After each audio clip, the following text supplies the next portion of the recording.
Hello everybody, so for those who find my video without going through my website, let me introduce myself.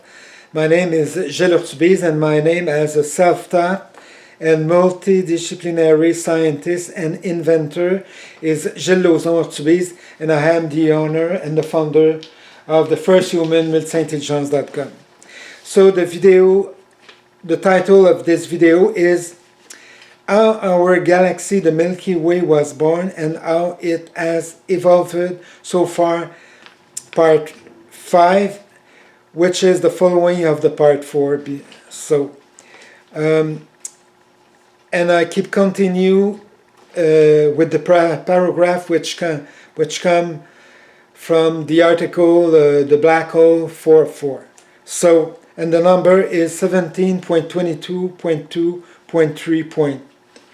A first part of the large amount of debris and gravitational objects comes only from the smaller supermassive black celestial sphere, and it is more or less equal to a second part which only comes from the mother ancestral supermassive black celestial sphere.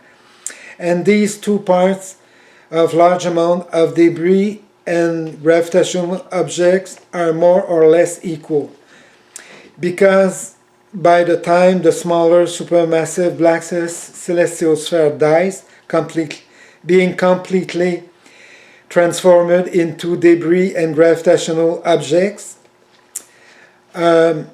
meanwhile the mother ancestral supermassive black celestial sphere, it's found to decrease in volume by 9.1% until the smaller supermassive black celestial sphere is completely fragmented.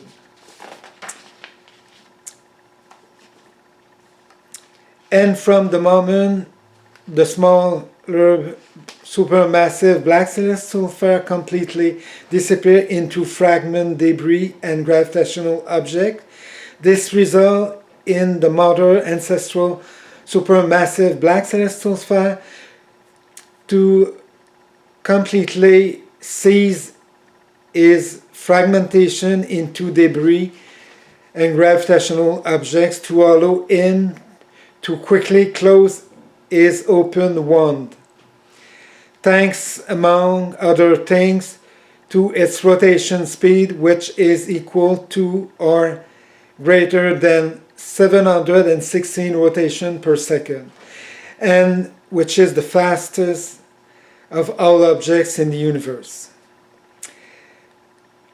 So, resulting in reducing the volume of the mother ancestral supermassive black celestial sphere by 9.1%, about the same than the volume of the smaller black celestial sphere. So, next paragraph, it's 17.22.2.4. On the other hand, when the smaller supermassive black celestial sphere dies as a result of its complete transformation into debris and gravitational objects, this has the consequence of breaking all its gravitational marriage in all its orbit of gravitational captures, which she had with all gravitational and non-gravitational objects that were under her gravitational control and at the same time of her death. So number 17.22.2.5. On the other hand, and in the case of the mother ancestral black celestial sphere, which has been transformed into a new supermassive black celestial sphere with a volume of 9.1% less, it is found to produce two possible effects because of its partial death, and who are so the paragraph 17.22.2.5.1. Due to a partial death of the mother ancestral black celestial sphere, which result in its volume being reduced by 9.1%, for example. This is the reason why it is partially dead with a reduction of its volume, which is 9.1%, but not completely dead because it managed to transform into a new supermassive black celestial sphere daughter, which has a volume which is 9% less than its whole volume. So she managed to survive this violent surface burst and then a gigantic hypernova explosion. And because of that, it resulted in Earth still managing to remain gravitational control of all its gravitational objects or not from before the reduction of its volume by 9.1%. So yes, so because the biggest black celestial ancestral mother black celestial sphere die partially, his daughter born of it, because yes, so the mothers die, but and she make and in the way then daughters could born from her, so which volume which is less, about 9.1%. Then so because of this, the daughter of they receive the transfer of all gravitational, of all links of gravitational captures about of this mother, and about all gravitational marriage too from its mother. So now it's the daughter.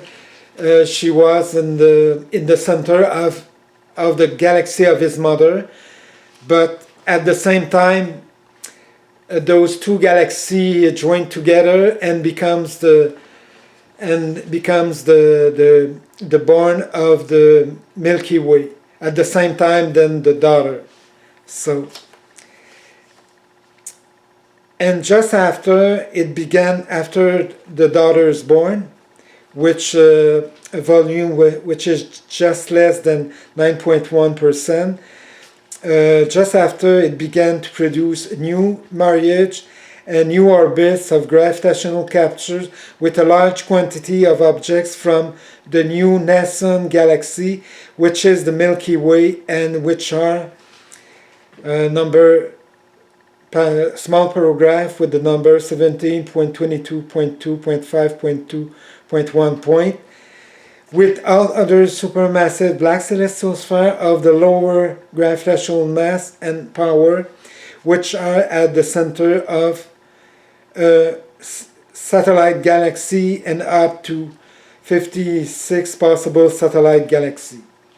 The next little paragraph is start by 17.22.2.5.2.2 point, with all other black celestial spheres which are of lower masses and gravitational powers, and which are closest to her. And next paragraph, 17.22.2.5.2.3 point, with all the other objects which are of lower mass and gravitational power, which are not black celestial spheres and which are closest to her. And the last paragraph, with small paragraph, which start with 17.22.2.5.2.4 point, with all other non-gravitational objects which are of lower mass and which are close to it. So of course then when the daughter is born with the same time than the Milky Way, she had to produce new gravitational marriage with all the objects of the smallest galaxy, and the one she was all transformed in small debris and gravitational objects. So of course she produced new gravitational marriage and new orbits of gravitational capture with all of the object of the smallest, which they die. So then and just after then the smallest die, and that's why the new daughters keep control of all the objects of the Milky Way right after is born. And even if she lost a percentage of only 9.1% of its volume, doesn't really matter, and she doing this right after it's born. So that's enough for this video, and I explained to you some other video which come after this one. So okay, thank you and have a nice day.